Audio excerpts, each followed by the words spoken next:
several civic and community structures in eThekwini are continuing to withhold rate payments in protest of service delivery.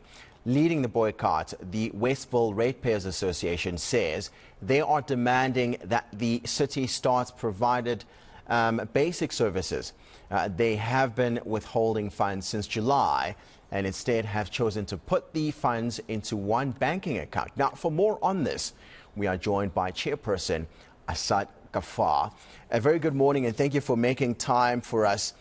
Just in as far as your engagements go, how far are you right now? Are you expecting a lot more people to join this protest? Good morning. Yes, I believe a lot of people will want to actually join this protest. Many people have been waiting for this situation to, to come about in order for them to, make their voice heard, so to speak. Asad, let's talk about the service delivery grievances that you've got. What are they? Can you share those with us this morning, please?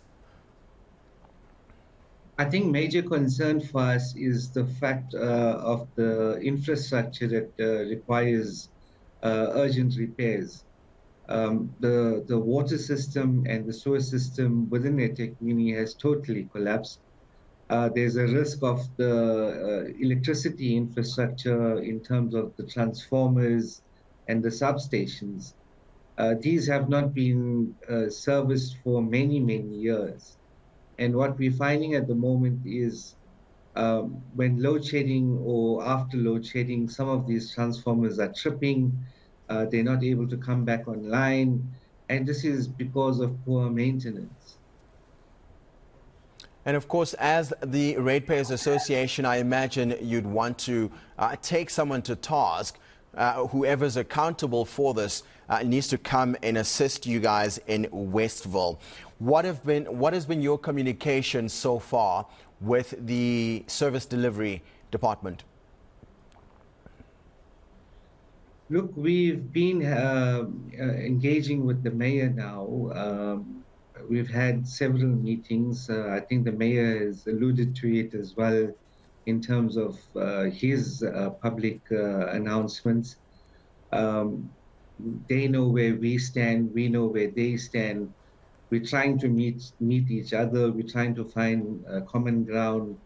I have to be honest and I have to say that they are listening to us. They are taking some of our concerns seriously. Most recently, the mayor has made some announcements in terms of reprioritizing the budget in order to deal with these service delivery issues that we're talking about.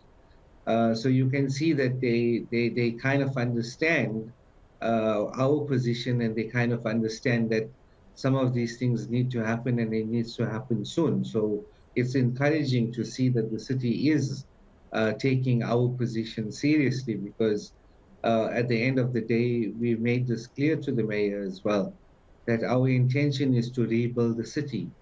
And I'm sure that he has the same commitment.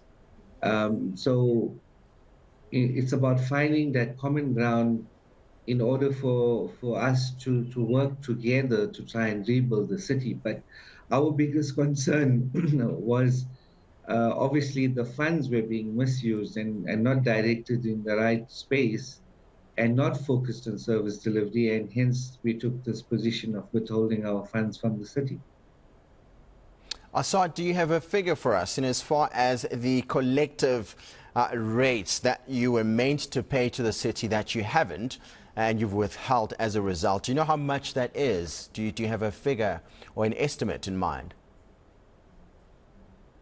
Look, we started around the 4th of August, which was kind of late because most people had already made payment to the city. And we closed around the 12th or the 13th for collections for that month. The figure is just over 700,000 rand.